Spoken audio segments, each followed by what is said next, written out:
This is a variety exercise in the life of Elijah and Elisha, but it's a very appealing matter because I'm not really perceived just how broad was the work of Elisha until I was involved in this study. But I'm afraid I have not completed all that I want, but it will set our minds going. You might remember that this morning Elisha was involved in things that were outside of the normal dominion of his work. It was a wider mission that he had when he came onto the scene. And that is actually developed more in the latter part of Elijah and Elisha, particularly Elisha. In doing that, I was intrigued to go through the record of the two of these prophets and see just how extensive it is. If you come back, I think we did this, one of the other studies as well. But if we come back to the beginning of the time of Elijah and then run through to the time of Elisha and say 2 Kings 9 and 1 Kings 17, we will see that that's really quite a section of Scripture. And in that section of Scripture, the prophets actually dominate the scene. There's no other section of the record of Kings and Chronicles which are like that. But in 1 Kings 17 to 2 Kings 9, it's Elijah and Elisha that actually dominate the scene for Israel. But not just for Israel. Their influence goes beyond their border as no other prophet that Israel subsequently had in dealing actually with the power itself. You will have Isaiah and you've got Ezekiel that will make comment about other neighbouring kingdoms, sure. But in these circumstances, the prophet of Israel is actually involved in the actions. Now, I don't know where there's such a collection of incidents that are along that line. But I'm intrigued to actually look through that. Let's just look through chapter 17, for example.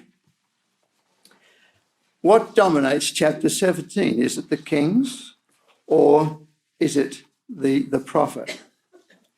In chapter 17, Elijah the Tishbite, who was of the inhabitants of Gilead, said unto Ahab, as Yahweh Elohim of Israel liveth, before whom I stand, there shall not be dew nor rain these years, but according to my word.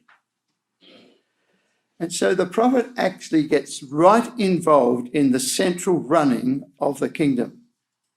And it was such a dire thing that it affected all of the northern kingdom, but who was the one who brought it on? Who was the one responsible for it? It was Elijah. In chapter 18, Elijah is involved with the king again, insomuch that there was a drought throughout the land, and Obadiah was sent to by Ahab, but it was Elijah meeting Obadiah that again dominates that story in chapter 18. Then, of course, we have in chapter 18 the matter of Mount Carmel, and again the prophet is central to the event. The king is secondary. Ahab put up his opportunities to try and prove that Baal was the god to be worshipped, but of course it was a rout. And the king was on his way, hurrying before the prophet, as the prophet walked alongside the king, and it was really Elijah's day again. So we read at verse 45, 46, came to pass in the meanwhile that the heaven was black with clouds and wind, and there was a great rain. And Ahab rode and went to Jezreel, and the hand of Yahweh was on Elijah, and he girded up his loins and ran before Ahab to the entrance of Jezreel. So again, the prophet is not just saying a few kind words or less than kind words. He's saying enormously great things, and they're happening. And Elijah took control of that whole event. In chapter 19, we have the call of Elisha. And it doesn't come through, of course, until verse 19, where those three verses, 19 to 20 and 21, is the first mention that we have of Elisha. But look just ahead of that. In verse 15, it says, Yahweh said unto him, Go return on thy way to the wilderness of Damascus. We commented at the time that that was certainly not something that Elisha, or Elijah rather, had any interest in doing. He would destroy Damascus, but he had no interest really in being involved in Damascus. And in fact, he did not go via the wilderness of Damascus. The three things that were appointed to be done are mentioned in verse 16. And Jehu the son of Nimshi shalt thou anoint to be king over Israel, and Elisha the son of Shaphat of Abel Meholah shalt thou anoint to be prophet in thy room. It shall come to pass that him that escapeth the sword of Hazael, the Syrian, shall Jehu slay, and him that escapeth from the sword of Jehu shall Elisha slay. So again, we've got this curious involvement of those prophets in the kings that were around, particularly the king of Syria. And of those three things that were ordered of God to Elijah, he only actually accomplished one. He did appoint Elisha of the son of Shaphat to be a prophet in his own room, but he did not anoint Jehu, and he did not also appoint the king over Israel. So that's really intriguing, isn't it? He's right from the beginning, there's this aspect of his control over Gentile power, particularly over Damascus. As we follow through in this section, it becomes increasingly clear that the prophet was running the important matters of the kingdom of the north and influencing very significantly, as never before, the king of Syria, the Gentile king. So in chapter 20,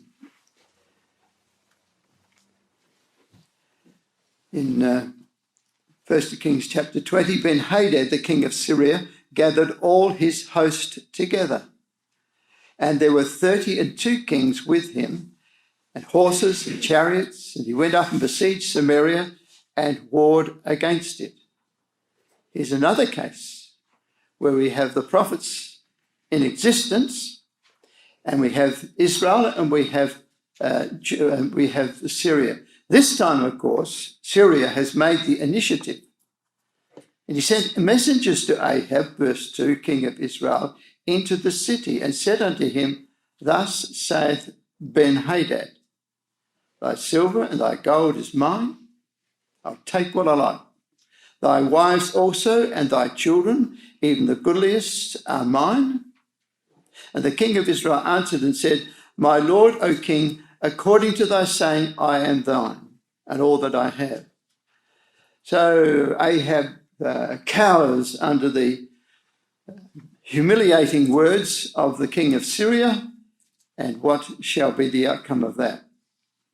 Well, verse 5, the messengers came again and said, Thus speaketh Ben-Hadad, saying, Although I have sent unto thee, saying, Thou shalt deliver me thy silver and thy gold, and thy wives and thy children, yet will I send servants unto thee tomorrow about this time, and they shall search thine house.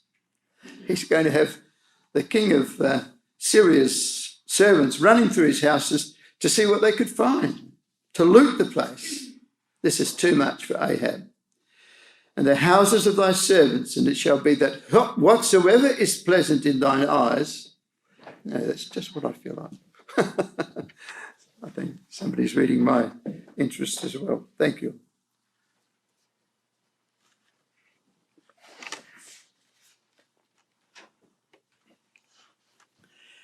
Verse 5, the messengers came again and said, look, we're going to search your place. We don't really think that you're prepared to do a fair deal. So now we're going to come on the site and search the place. That shall be, verse 6, it shall be that whatsoever is pleasant in thine eyes, they shall put it in their hand and take it away.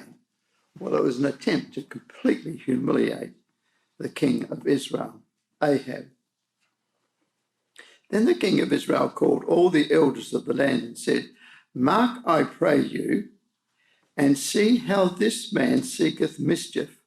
For he sent unto me for my wives, and for my children, and for my silver, and for my gold, and I denied him not. It was an amazing concession on Ahab's part, but he was incapable of meeting the hour. And all the elders and all the people said unto him, Hearken not unto him, nor consent. Well, so, verse 9, he does that. Wherefore he said unto the messengers of Ben-Hadad, Tell my lord the king, all that thou didst send for to thy servant at the first, I will do. But this thing I may not do. And the messengers departed and brought him word again. So Ben-Hadad therefore got involved in war against Ahab. Ben-Hadad sent unto him and said, The gods do so unto me, and more also, if the dust of Samaria shall suffice for handfuls for all the people that follow me. So Ben-Hadad is coming super organized to destroy the kingdom of Israel. It's a dire time for Israel. The king of Israel answered and said, Tell him, let not him that girdeth on his harness boast himself as he that putteth it off, which is a little saying that's gone into the English language, hasn't it? That beginning a stiff contest, one doesn't boast until you've got to the end of the event. And it came to pass when Ben-Hadad heard this message, as he was drinking, he and the kings in the pavilions, that he said unto his servants, Set yourselves in array, and they set themselves in array against the city. Well, who's going to redeem this impossible situation? Well, it's the prophets. So in verse 13, you have a prophet that suddenly arises from nowhere. Behold, there came a prophet unto Ahab, king of Israel, saying, Thus saith Yahweh, Hast thou seen all this great multitude? Behold, I will deliver it into thine hand this day, and thou shalt know that I am Yahweh. This is not Elijah, it's not Elisha, but it's obviously one of the prophets that had been around about the place. We don't know his name, we don't know which town he came from, but he was obviously hugely significant. And the result of that was that Israel had a wonderful deliverance. And they slew everyone his man, and the Syrians fled, it says in verse 20. And the Syrians fled, and Israel pursued them, and Ben-Hadad, the king of Syria, escaped on a horse with the horsemen. It was just about a wipeout of the kingdom of Syria. Who was in control of Syria? This unknown prophet, companion of Elijah indeed. But up till this time, we had no knowledge that he even existed.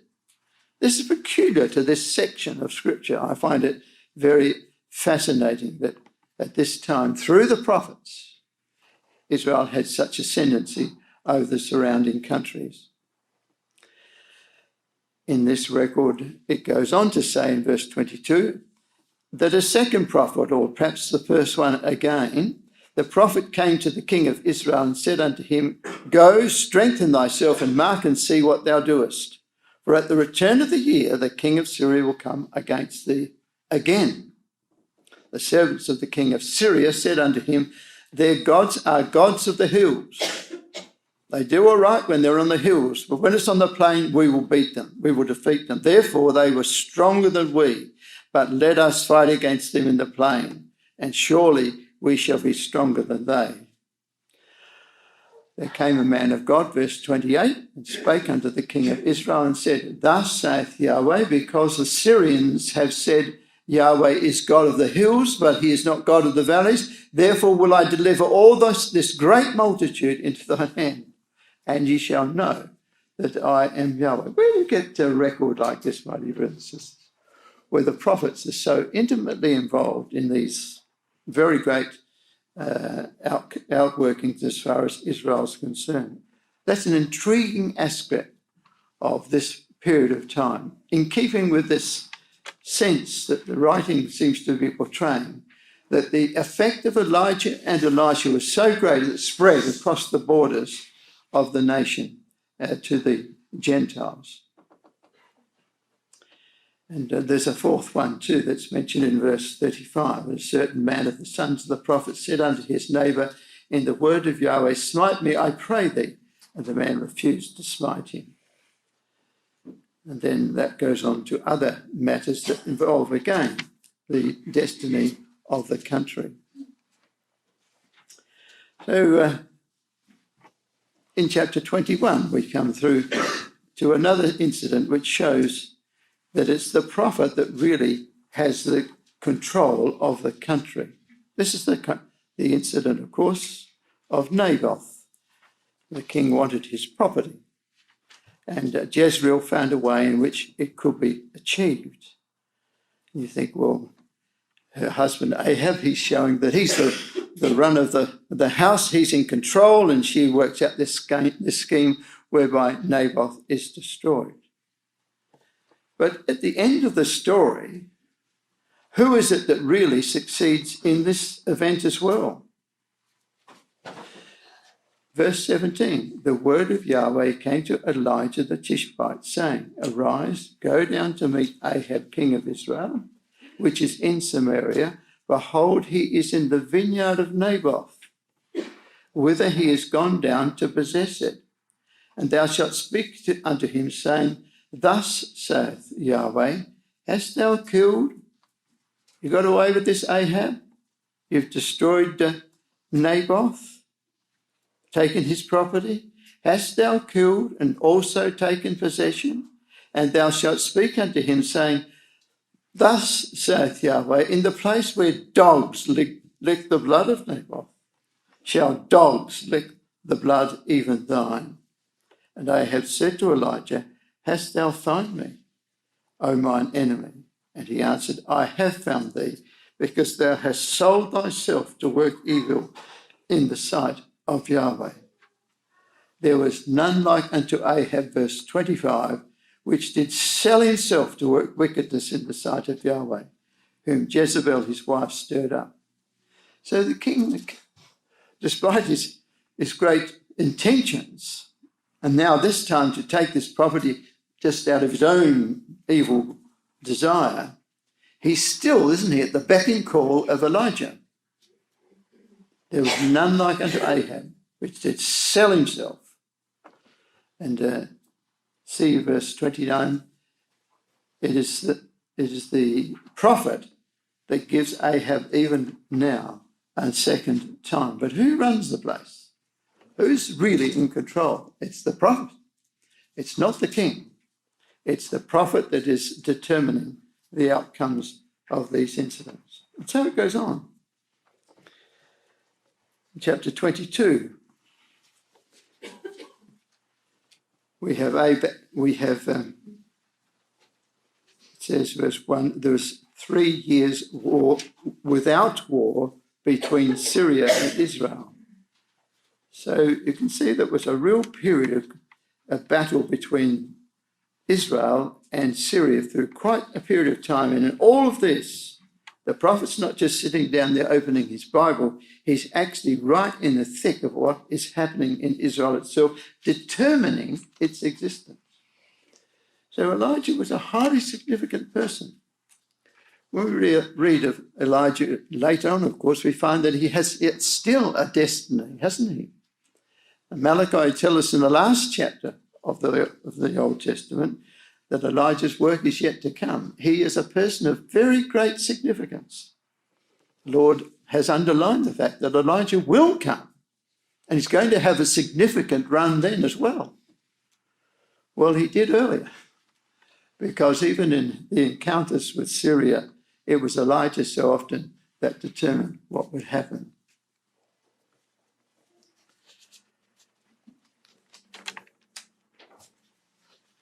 In the 22nd chapter and verse 37 and 39, we read, "So the king died and was brought to Samaria, and they buried the king in Samaria. And one washed the chariot at the pool of Samaria. The dogs licked up his blood. They washed his armour according unto the word of Yahweh, which he spake." Now the rest of the acts of Ahab and all that he did, are they not written? The ivory house and so forth are not written in the Chronicles of the Kings of Israel. Ahab's finished. He slept with his fathers, and Ahaziah his son reigned in his stead. So you can see what a dominance the prophet had, and I find that very interesting and very significant to this whole section. Now we're getting through a whole lot of chapters here, so it's not easy to keep up with the run and flow of it. But when we come to 2 Kings now,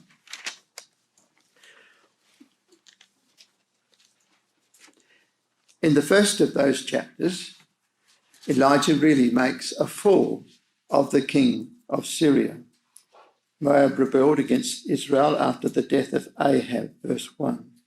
Ahaziah, the new king, fell down through a lattice in the upper chamber, and he was wounded.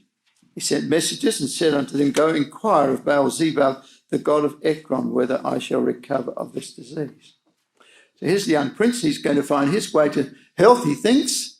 But the angel of God, verse 3, said to Elijah the Tishbite, "Arise, go up to meet the messengers of the king of Samaria, and say unto them, Is it not because there is not a God in Israel that ye go to inquire of Baal-zebub, the god of Ekron? Now therefore, thus saith Yahweh, thou shalt not come down from that bed on which thou art gone up, but shalt surely die." And Elijah departed. And you remember the story, how the king sent 3 lots of messages, and they were consumed. In verse 9, "Then the king sent unto him a captain of 50 with his 50, and he went up to him, and behold, he sat on the top of an hill. And he spake unto him, unto Elijah, Thou man of God, the king has said, Come down. And Elijah answered and said to the captain of 50, If I be a man of God, then let fire come down from heaven and consume thee and thy 50. And there came down fire from heaven and consumed him and his 50. This is amazing. It's an amazing record, my dear brothers and sisters. The power that God put into the hand of that prophet is simply amazing. It's a different story altogether to what we normally have in the work of the prophets, isn't it? Verse 11, just to sort of complete the picture. Again, also he sent unto him another captain of 50 with his 50. And he answered, O man of God, thus hath the king said, Come down quickly. So the king's giving his directives, and Elijah's running the show from the top of this mountain. And as the 50s of the soldiers come out, so he disposes them, or otherwise, according to the will of God. Elijah answered and said unto them, If I be a man of God, as you say, let fire come down from heaven and consume thee and thy 50. And that's what happened. And he sent again a captain of the third 50 with his 50. And the third captain of 50 went up and came and fell on his knees before Elijah. He's looking out for his own skin, isn't he? He knows what happened to the other 100. It's going to happen to him and his 50 if he doesn't take cognizance of the fact that Elijah is running the show. God's power is with the prophet. And besought him and said unto him, O man of God, I pray thee, let my life and the life of these 50 thy servants be precious in thy sight.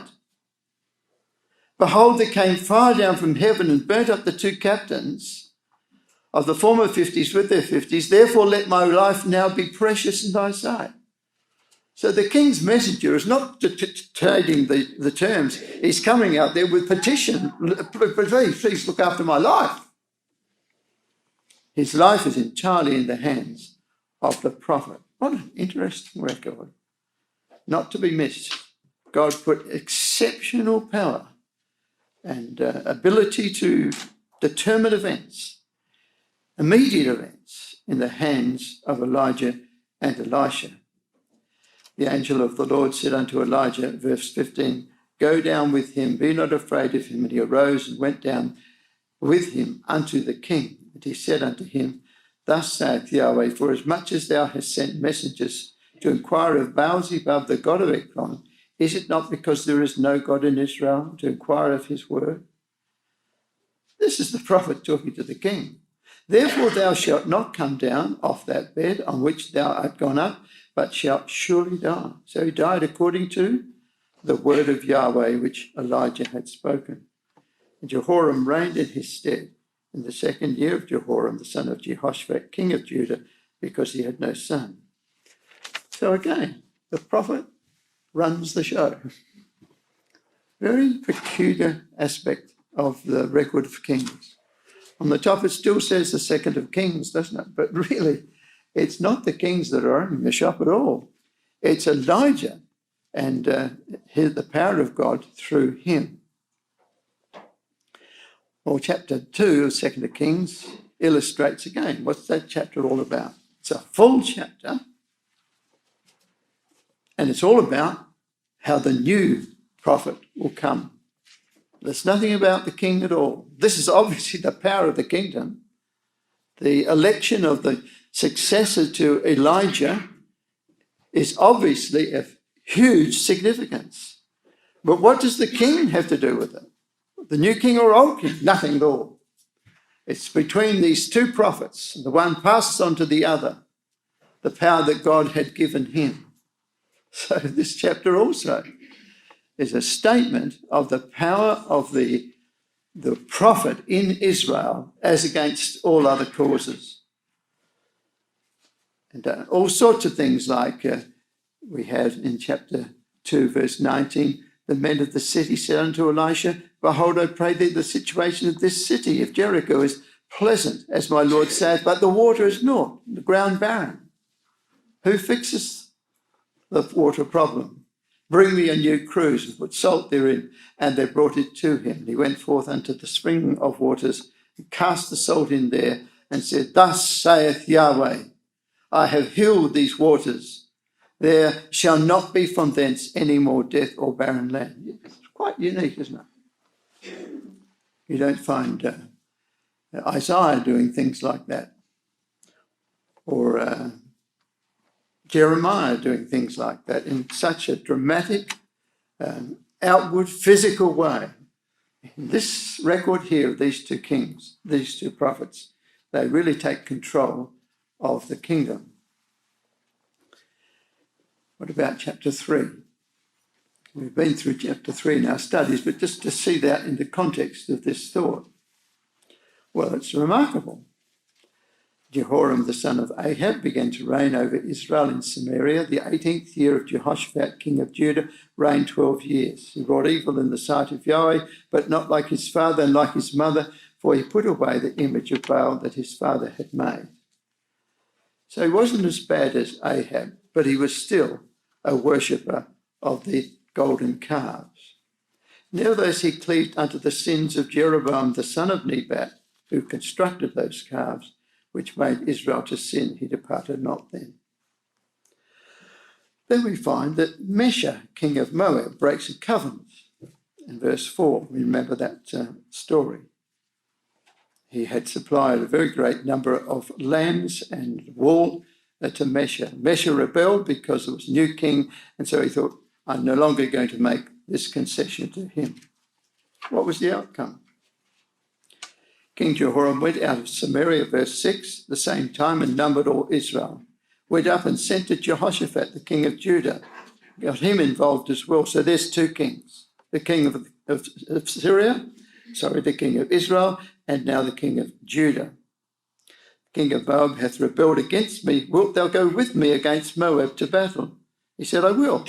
Jehoshaphat made that fatal mistake again, as he had earlier in life. And the direction that they went was through the wilderness of Edom. And so we find in verse 9, so the king of Israel went, and the king of Judah, and the king of Edom. And they fetched a compass of 7 days' journey to eclipse Moab. But they ran out of water and they were in a predicament. Who's going to bring the success to the story? Elisha hasn't said a single word for pages. But somehow he's on the spot. And Jehoshaphat, the faithful king of Judah, relatively speaking, in their predicament, he says the thing to do is to speak to Elijah, and he's nearby. Verse 11, Jehoshaphat said, "Is there not here a prophet of Yahweh that we may require of Yahweh by him?" One of the king of Israel's servants answered and said, "Here is Elisha." What he was doing there, there's no explanation. But one prophet, Elisha, on the scene was worth the strength of the whole three of the others. Jehoshaphat said, "The word of Yahweh was with him." So the king of Israel and Jehoshaphat and the king of Edom went trotting down to Elisha. What a picture that is. There's the prophet of the northern kingdom, there's Jehoshaphat, and they're in league with the king of Edom as well. Are they going to determine what happens? Or is it the prophet? It's the prophet again. Elisha said unto the king of Israel, he firstly rebukes him solemnly because he's an idolater. "What have I to do with thee? Get thee to the prophets of thy father and to the prophets of thy mother." And the king of Israel said unto him, "Nay, for Yahweh hath called these three kings together to deliver them into the hand of Moab." That was the sarcastic point of view of the king of the north. Disgusting. He said, "We're in this trouble because of God. We're not to call unto him. We're in the trouble because of God." But Elisha got very cross with him. "As Yahweh of hosts liveth, before whom I stand," verse 14, "surely were it not that I regard the presence of Jehoshaphat, the king of Judah, I would not look toward thee, nor see thee. But now bring me a minstrel." And it came to pass when he played the minstrel, the hand of God came upon him, and they had a most miraculous delivery. Who's in control? It is amazing. It's an amazing description in this period of the kings. You begin to wonder, well, if Elisha and Elijah had not come along, what might have happened to the kingdom of Israel? At this changing time, it seems that they were critical to what really happened through this period of time. And that's why I have styled this rather incomplete study of Elisha and the king of Syria, because there he laps over again, doesn't he? He's now involved with the king of Edom, telling him what to do. These kings are trotting up to Jehoshaphat, the king of the north, and also the king of Edom, all running down to Elisha to say, "Elisha, what do you think we should do?" They're amazing circumstances in this period of time. So the school of the prophets has taken some immense steps forward. Of course, it was Samuel, about 150 years before this, that had started the school of the prophets. But what if Elijah and Elisha had not been appointed in this way? What would have happened? Probably both kingdoms would have completely collapsed to idolatry. It's because of them and these strange involvements in the actual events of those kingdoms that created the subsequent history. They were highly insignificant people. Chapter 5, verse 1. Naaman, captain of the host of the king of Syria, was a great man with his master and honourable, because by him Yahweh had given deliverance unto Syria. He was a great man of war, and he was a great man in many respects, and we know the story very well, and how his little lady that he had taken from the battles with the northern kingdom of Israel, and she had been taken captive, and she retained her faith, and she waited on Naaman's wife. And she felt so comfortable in that position and was so positive that she was able to even offer a suggestion as to what might help her master. Her master was stricken with leprosy. It was a stroke of death, really, that nobody ever overcame. And she now comes into the story and says, would God my Lord were with the prophet that is in Samaria. Who's in control? It's an intriguing story, isn't it? Where the prophet is brought into the very pitch of the event. And by his word, what should be was determined. Would God my Lord were with the prophet that is in Samaria, for he would recover him of his leprosy. And that's exactly what happened. The whole of that chapter. It's not about the kings of Israel and Judah. It's about how Naaman, who was the captain of the forces of Syria, how he was brought back into health. What an incredible thing. The kings were involved, but without effect.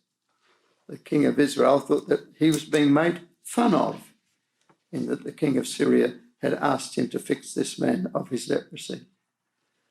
Because he couldn't do a thing. He felt completely ridiculed by the proposal. But we know the story how that eventually he was healed, but it was wholly and completely by the word of Elisha. And look at the way in which Elisha shows his power over the circumstance. Verse 10 of 2 Kings 5. Elijah sent a messenger unto him, saying, go and wash in Jordan 7 times, and thy flesh shall come again to thee, and thou shalt be clean. It was just a very, very mild statement, wasn't it? Just go and do this, Naaman, and you'll be as healthy in your circumstances as you were when a child. And that's what happened. He was wrathful again at first, but his servants persuaded him to do it, so he did it, and he went home with a completely revamped health. Again, who was in control of that event? It's the prophet, isn't it? It's a very interesting feature of this part of the Bible. We read from chapter 6 in our introduction here tonight. And again, it's a fascinating story, a really fascinating story. I know I'm galloping, but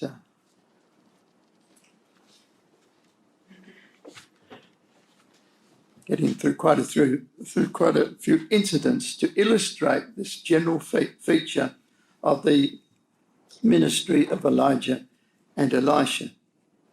So in verse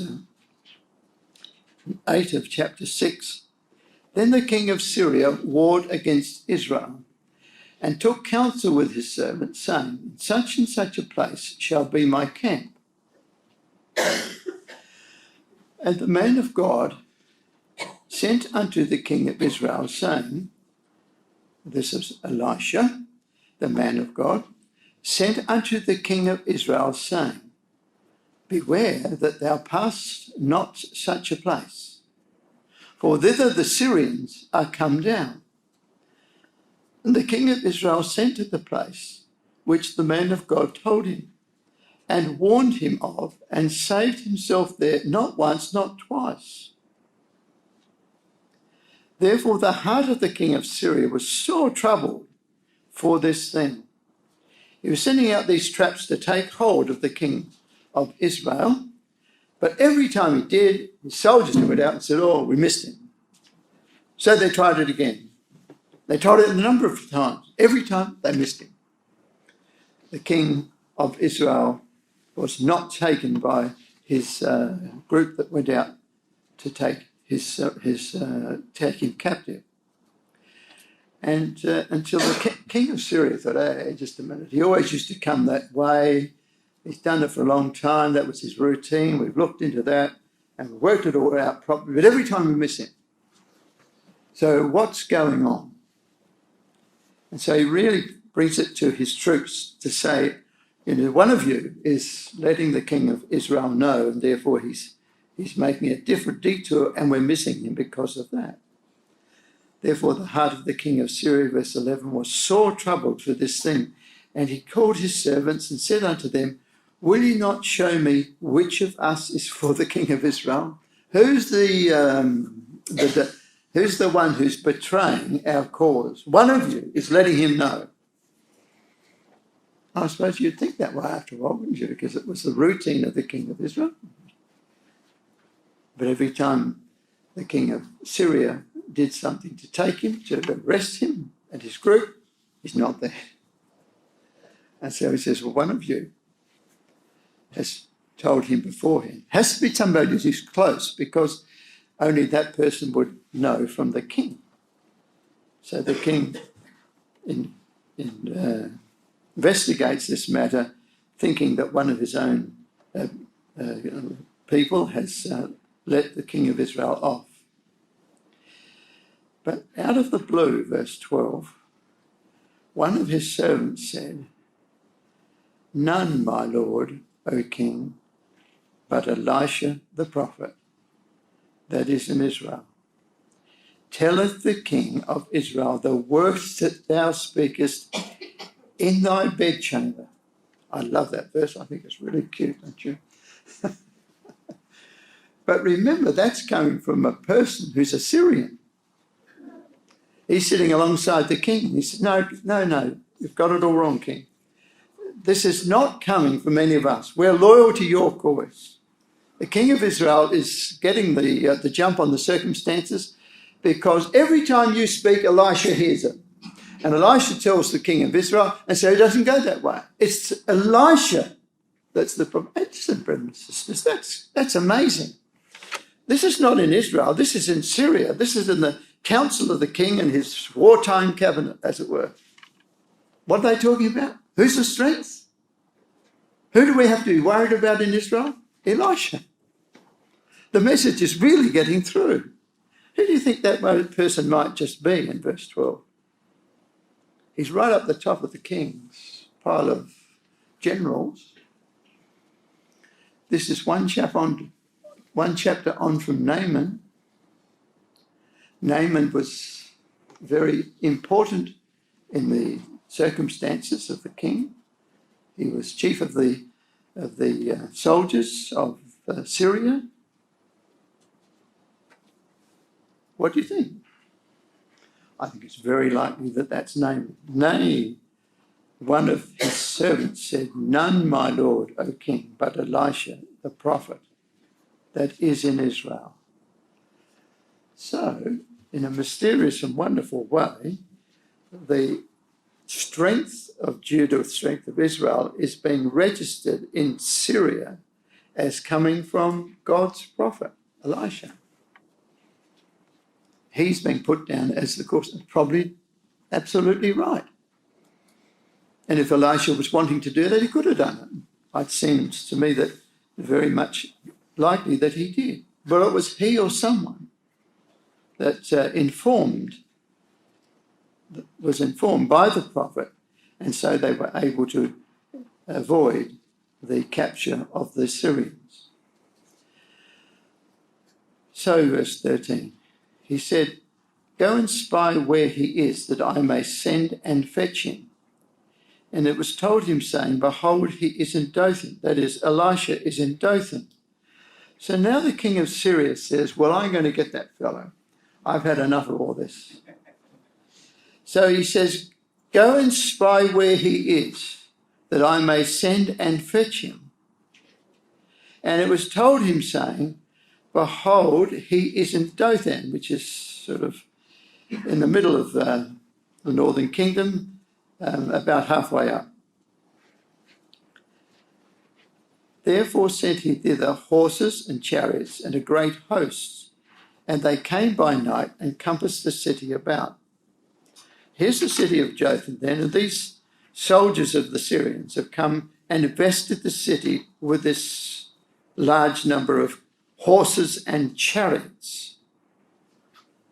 The words put together like that begin to ring bells, don't they? Because it was by the cherubim of God, by the horses and chariots, as it were, of the angels, that Elisha was appointed. That is, Elijah was taken and Elisha came, and that was the day of his ascendancy to the office of Elijah. So it was in his history, that sort of language. But this isn't the forces of the angels. He sent hither horses and chariots and a great host. This is a serious host. They came by night and encompassed the city about. When the servant of the man of God was risen, and he's inside that city, when the servant of the man of God, Elisha, was risen early and gone forth, behold, an host compassed the city, both with horses and chariots, as we've read. And his servant said unto him, Alas, my master, I suppose that's still Gehazi. Was he cured of his leprosy? We don't know. And his servant said unto him, Alas, my master, how shall we do? And he, Elisha, answered, Fear not, for they that be with us are more than they that be with them. If it's a matter of horses and chariots and a great host, Elisha has seen that in the day in which he was appointed to office. And he knew of a far greater source than the horses and chariots of Syria. He knew of God's vehicle of his presence and power that had invested him in the beginning of his ministry. And so beautifully, very beautifully, verse 16, he answered, Fear not, for they that be with us are more than they that be with them. Let's just get this picture clear in our minds. Here's the city of Dothan. The prophet is inside. The king of Syria is in Syria, and he's troubled about why he can't catch the king of Israel. He's given advice, but the problem is that every time you make a plan, Elisha whispers in the ear of the king of Israel, and so he avoids the plot that's been laid. Now they've come. They've discovered, the Syrians have discovered that he's in Dothan. Somebody knew that too, and were able to tell him exactly where Elisha was. So off he goes, and he's got a group of soldiers and chariots and so on, and they invest the city of Dothan. And Gehazi looks over the wall and he says, Goodness me, look at all of this. And Elijah says, Don't you worry about it at all. Who's in control?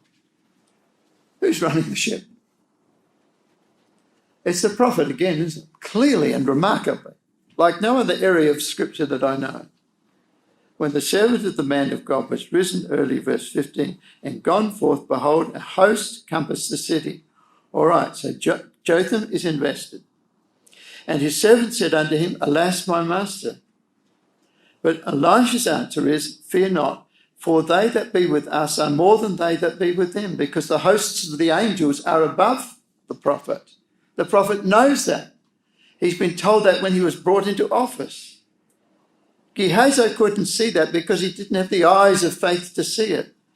But what Elisha did was open his eyes that he could see what was giving them safety. Elisha prayed, verse 17, and said, Yahweh, I pray thee, open his eyes, that is his own servant's eyes, that he may see. And Yahweh opened the eyes of the young man, and he saw.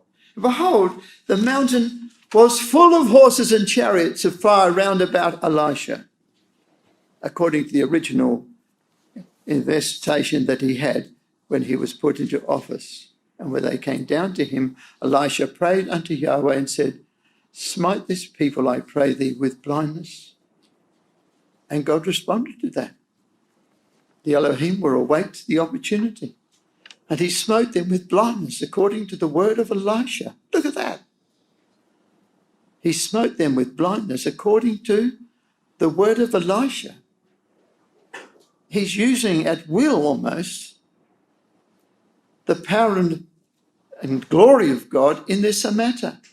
And his servant is seeing what's happening. And Elisha said unto them, This is not the way, neither is this the city. Follow me, and I'll bring you to the man whom ye seek. But he led them to Samaria. In other words, these soldiers and horsemen and so forth were now not able to see where they're going. They're completely, therefore, in Elisha's control, and he leads them off and he takes them to Samaria, which was miles away from where they wanted to go in Dothan. Came to pass, verse 20, when they were come into Samaria, that Elisha said, Yahweh, open the eyes of these men, that they may see. And Yahweh opened their eyes, and they saw. And behold, they were in the midst of Samaria. They were in the opposition camp, right inside their city. So it wasn't as though Elisha was invested in a Dothan and couldn't get out and they had him caught. It was now that the soldiers that went to catch him, they are in Samaria, the capital of the opposing kingdom, and they were invested simply because of the word of Elisha. My dear brothers and sisters, that's a remarkable story, isn't it? A remarkable story. And shows just how remarkable Elijah and Elisha were in the plan of God at this particular stage of Israel's history. He says, thou shalt not smite them, says God to him in verse 22. Wouldest thou smite those whom thou hast taken captive with thy sword and with thy bow? No, you wouldn't do that. Set bread and water before them, that they may eat and drink and go to their master. And he prepared great provision for them. And when they had eaten and drunk, that's the Syrians that were captured, they went to their master. So the bands of Syria came no more into the land of Israel. What a marvellous story that is. Absolutely marvellous story. But by whose power is it being executed? By the power of God through the hand of Elisha. So it is an exceptionally interesting section of Scripture because of this. And I can't think of anything in the Scripture that's quite the same as what we have been seeing.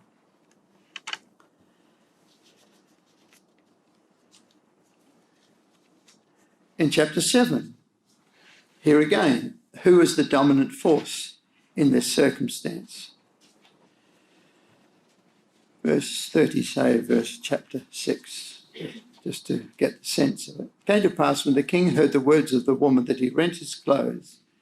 She was in abject poverty and about to boil her son for the chance to at least eat something.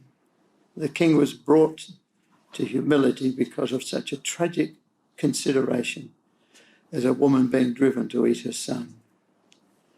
It came to pass when the king heard these words, verse 30, of the woman that he rent his clothes, and he passed by upon the wall, and the people looked, and behold, he had sackcloth within upon his flesh. The king never wore sackcloth. He had his royal garments, but now he was so crushed by the horror of the circumstance, of this fashion, this famine that had come upon them. And so he had sackcloth within upon his flesh. Most unusual. He was grievously upset.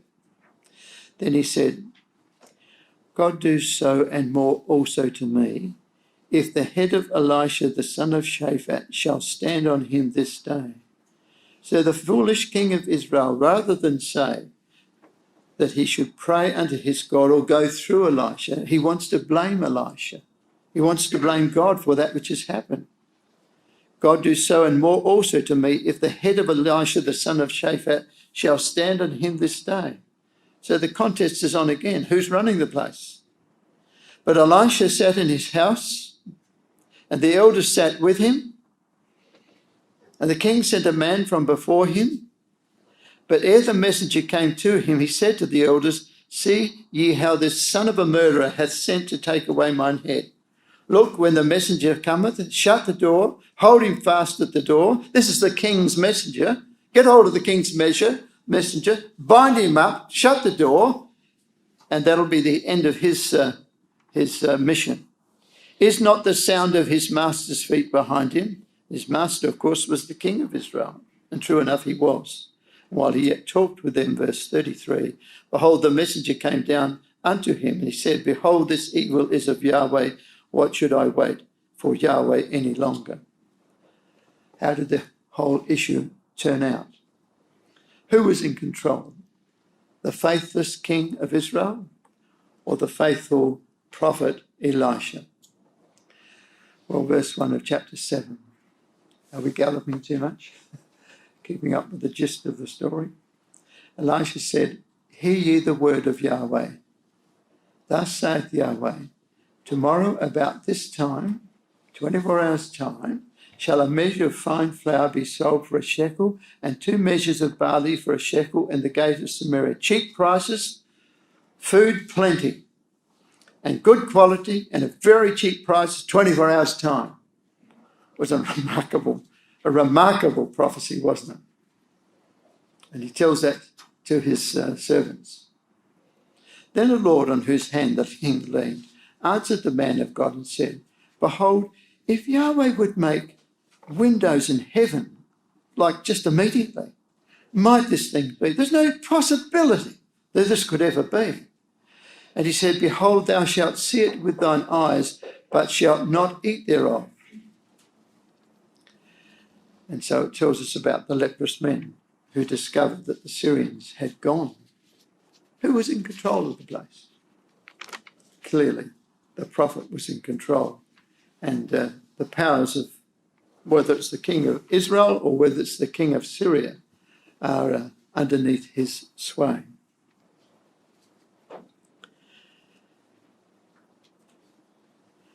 Again, in chapter 8, you've got another story which is peculiarly all about the power of the prophet doing God's will rather than the concern of the king.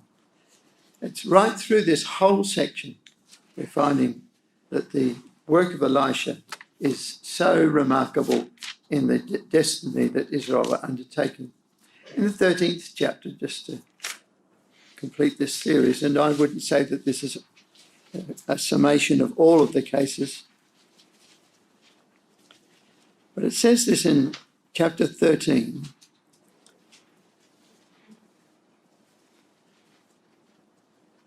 Verse 20. And Elisha died, and they buried him. And the bands of the Moabites invaded the land at the coming in of the year. I wonder why those two things are put together. Elisha died, and they buried him. The bands of the Moabites invaded the land at the coming in of the year. The Moabites had taken a terrible cost, hadn't they, from the decisions of Elijah and Elisha. But they're up now, they're up and going again. They were left with nothing else than one city. The bands of the Moabites invaded the land at the coming in of the year. So they're up and going and they're attacking Israel again. It came to pass as they were burying a man, that behold, they spied a band of men. And they cast the man into the sepulchre of Elisha. And the man came alive again. And when the man was let down and touched the bones of Elisha, he revived and stood up on his feet. As again, my dear brothers and sisters, there's nothing like this elsewhere, is there? This is a really interesting, unique part of the history of Judah and Israel. Even though Elisha had been buried for some time, when the carcass of this man that they were burying was cast into the plot where he had been, lo and behold, when the man let down and touched the bones of Elisha, he revived and stood up on his feet. I think that's a very worthy note on which to finish. In other words, it's saying that Elisha's power was still invested in his presence. And as people had sought to be in the company of Elisha, and that gave them the strength of God on their side, because God was with the man of God, as God was with Elijah in all of those circumstances. So which caused the woman of Shunem said, "I will not leave him. To be in his presence is life." And she was right. And so she found that contact gave her the power of God operating in her cause. He's a dead man. And his friends, I wonder if they knew quite what they were doing when they put the dead man into the sepulchre of Elisha. You really wondered, is that what he thought? Did he think the very presence of a dead Elisha would be so respected by God that something better might happen? I don't know. But it sounds a bit like that, doesn't it? If our friend can be close to the bones of Elisha, then it won't hurt him. And it didn't hurt him. He was alive again.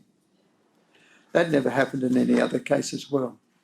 So, my dear brothers and sisters, we've had some interesting times looking at Elijah and Elisha. A lot of those things are quite unique in the record of Scripture. Fascinating stories for us to consider as we have together. And an overall message of it must surely be that to us, this Bible is really our Elisha. It's our Elijah. It's not a living person, but persons live in it. And the power of that book is to us in the same thing that they looked to find the answers that came along from time to time. And whilst they suffered a lot of idolatry during that time, Ahab, of course, in the north, and then his son Jehoram was not concerned about Baal, but he was nevertheless following the golden calves. And Judah wasn't much better anyway. Judah had Athaliah, Jezebel's daughter, as the queen of the place. So both those kingdoms had a lot of idolatry, but those men were around about that circumstance. And their remarkable contact with God, their collusion with God and their understanding of what God was doing was the succor of those kingdoms and also to the Gentiles. Even a little girl over in Syria was able to see the restoral of the leprous Naaman. So Elisha's presence and his powers were being operated on a much greater vehicle than just the home city or the home country. May that be so for us with this Bible. Keep it close to us in all that we're doing and save our children because of that. Thank you.